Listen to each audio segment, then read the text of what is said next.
दोस्तों भारत में फ्लाइट बंद होने वाली है। Air India, Indigo, spice jet जैसी देश की सबसे बड़ी एयरलाइंस कंपनियों ने एसओएस भेज दिया है। एसओएस यानी कि save our souls emergency message. Bharat की बड़ी बड़ी एयरलाइंस ने सरकार को अलर्ट कर दिया है कि हम अपने ऑपरेशंस बंद करने की कगार पर आ गए हैं। फ्लाइट कैंसिल हो सकती है, एयरक्राफ्ट ग्राउंड हो सकते हैं और हमें अपने प्लेन खड़े करने पड़ जाएंगे। दोस्तों एयर इंडिया, इंडिगो और स्पाइस जेट देश की इन बड़ी एयरलाइन कंपनियों के संगठन फेडरेशन ऑफ इंडियन एयरलाइंस यानी कि एफआईए ने सरकार को मिनिस्ट्री ऑफ सिविल एविएशन को नोटिस भेज दिया है और एसओएस मैसेज दिया गया है। इसमें यह कहा गया है कि एविएशन टरबाइन फ्यूल यानी कि एटीएफ महंगा होने की वजह से उनका ऑपरेशन कॉस्ट 20% से ज्यादा बढ़ चुका है। घरेलू एयरलाइंस यानी कि डोमेस्टिक एयरलाइंस का कामकाज जारी रखना मुश्किल हो गया है। हालात इतने ज्यादा खराब हैं कि कंपनियां ऑपरेशंस रोकने की कगार पर आ गई हैं और अपने प्लेन को खड़ा करने वाली सिचुएशन में पहुंच चुकी हैं। इसलिए एफआईए ने सरकार से एक्साइज ड्यूटी और वैट घटाने की मांग करी है, जिससे एविएशन सेक्टर घाटे की भरपाई कर पाए। असल में दोस्तों अमेरिका और ईरान के बीच चल रहे युद्ध की वजह से कच्चे तेल यानी कि क्रूड ऑयल की कीमतें 28 फरवरी से लेकर के अब तक 45.5% तक बढ़ चुकी हैं। स्ट्रेट ऑफ हॉर्मुज बंद है और क्रूड ऑयल निकल नहीं पा रहा है और क्रूड ऑयल ही पेट्रोल, डीजल और जेट फ्यूल का सोर्स है। अब तेल महंगा है और तेल कम है, इसलिए जेट फ्यूल भी महंगा है। पहले सरकार ने डोमेस्टिक फ्लाइट्स के लिए जेट फ्यूल की कीमतों में बढ़ोतरी को 25% पर कैप कर दिया था, यानी कि लिमिट रख दी थी।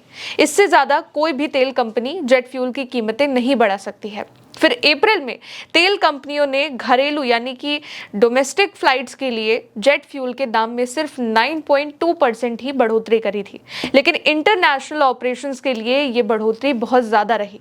और अब एफआईए ने बताया है कि इंटरनेशनल और डोमेस्टिक फ्लाइट्स में फ्यूल की कीमतों के डिफरेंस की वजह से उन्हें बहुत तेजी के साथ लॉस हो रहा है। पहले एयरलाइंस के कुल ऑपरेशनल खर्च में फ्यूल का हिस्सा 40% होता था, जो अब बढ़कर 60% से ज्यादा हो गया है। मतलब आधे से भी ज्यादा खर्च सिर्फ और सिर्फ फ्यूल पर हो रहा है और ये जंप अचानक से हुआ है अप्रैल के प्राइस हाइक के बाद। और जंग की वजह से केवल फ्यूल नहीं दोस्तों, ग्लोबल ऑयल प्राइस बढ़ चुके हैं। इसके अलावा एयर स्पेस पर रिस्ट्रिक्शन लग चुके हैं और फ्लाइट्स को बहुत ही लंबे रूट से भी जाना पड़ रहा है। इससे फ्यूल और ज़्यादा खर्च भी हो रहा है और बहुत ज़्यादा वक्त भी लग रहा है। नतीजा यह है कि लागत बढ़ गई है और लॉस एयरलाइंस को हो रहा है। इसलिए अब एफआईए ने ये नोटिस दिया है कि सरकार को लेटर लिखते हुए कि 3 हमारी मांगे हैं जिसको मांगा जाए।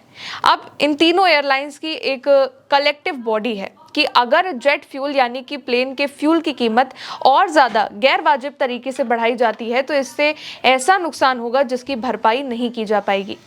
एयरक्राफ्ट खड़े करने पड़ जाएंगे और एयरलाइंस को लॉस होगा, यानी कि फ्लाइट कैंसिल हो जाएंगी। अगर एयरक्राफ्ट का फ्यूल और महंगा हो गया तो लॉस इतने बढ़ेंगे कि प्लेन्स खड़े करने पड़ सकते हैं। सरकार के नाम ये लेटर लिखने के पीछे एक बड़ी वजह एक ऐसी भी है दोस्तों, जो कुछ डिमांड्स हैं लेकिन उन्हें सीधे सीधे नहीं कहा गया है और इशारा कर दिया गया है, और वो है टैक्स को लेकर। इंडिया में एयरक्राफ्ट टरबाइन फ्यूल पर बहुत तरह के टैक्स लगते हैं। इनमें 11% एक्साइज ड्यूटी और राज्यों का वैट शामिल होता है। इंडिया के सबसे बड़े एविएशन हब दिल्ली में वैट 25% है, जबकि देश के सबसे ज्यादा वैट जो वसूलता है वो तमिलनाडु सरकार है। 29% तमिलनाडु की सरकार वैट को वसूलती है, जहां चेन्नई एयरपोर्ट है। बाकी बड़े शहरों जैसे कि मुंबई हो गया, बैंगलोर हो गया, हैदराबाद हो गया, कोलकाता हो गया, वहां पर वैट 16% से 20% के बीच में है। एफआईए का कहना है कि ये 6 शहर भारत के आधे से ज्यादा एयरलाइन ऑपरेशंस को संभालते हैं और इन पर एक्साइज ड्यूटी भी बहुत ज्यादा है और वैट वैल्यू एडेड टैक्स और वैट यानी कि वैल्यू एडेड टैक्स भी बहुत ज्यादा है। अब एयरलाइंस ने कुछ सीधी मांगे रखी हैं। एफआईए की डिमांड्स हैं कि प्लेन के फ्यूल की कीमत वाजिब हो, एक हो जो कि सही हो। इसके अलावा 11% एक्साइज ड्यूटी टेम्परेरी रूप से हटा दी जाए, वैट के रेट कम कर दिए जाएं। एयरलाइंस कंपनियों का ये कहना है कि ये जो डिमांड्स है वो जल्दी से जल्दी पूरी की जाएं ताकि कॉस्ट कम किया जा सके। अब इंडिया में दोस्तों जो ऑयल रिफाइनरीज हैं उनके टोटल प्रोडक्शन का सिर्फ 4% ही एटीएफ होता है, यानी कि जेट फ्यूल। इसमें से 30% एटीएफ डोमेस्टिक एयरलाइंस यूज करती है और 20% एटीएफ का इस्तेमाल इंटरनेशनल कैरियर्स करते हैं, जबकि 50% एटीएफ एक्सपोर्ट करा जाता है।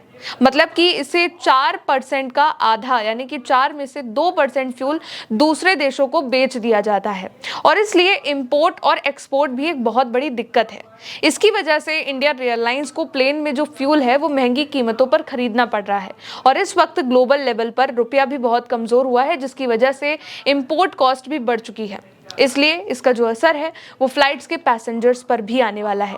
जैसे एयरलाइंस घाटे में चली जाएंगी, फ्लाइट्स कम होंगी, टिकट की कीमतें बढ़ेंगी और कनेक्टिविटी बहुत ज़्यादा प्रभावित होगी। यानी कि घूम फिराकर इसका जो असर है वो केवल और केवल पैसेंजर्स पर आ जाएगा और एयरलाइंस को बहुत बड़ा लॉस होगा।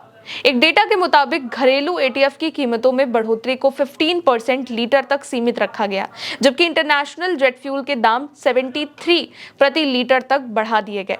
ग्लोबल मार्केट में एटीएफ यानी कि जेट फ्यूल की कीमत $87.24 प्रति बैरल से बढ़कर अब $235 प्रति बैरल के पार पहुंच गई है, जो कि बहुत ज्यादा है। इसलिए अब भारत में जो फ्लाइट्स है वो बंद होने की कगार पर आ गई हैं। Air India, Indigo, spice jet जैसे देशों की सभी बड़ी कंपनियां, एयरलाइंस कंपनियां जो है वो SOS भेज रही हैं कि save our souls emergency message है ये। भारत की बड़ी बड़ी एयरलाइंस ने सरकार को अलर्ट कर दिया है कि हम अपने ऑपरेशंस बंद करने की कगार पर आ गए हैं, फ्लाइट कैंसिल हो सकती हैं, हमारे जो जितने भी प्लेन्स हैं वो ग्राउंडेड हो सकते हैं, अंडरग्राउंड हो सकते हैं और हम अपने प्लेन खड़े करने की सिचुएशन में फंस चुके हैं और इसका कोई सल्यूशन जल्द से जल्द निकाला जाए। यानी कि इस युद्ध का जो असर है वो भारत पर बहुत ही बड़ा इम्पैक्ट डाल रहा है। फिलहाल दोस्तों मेरे साथ इस रिपोर्ट में इतना ही। आप देखते रहिए उल्टा चश्मा यूसी। मेरा नाम है गौरी। शुक्रिया।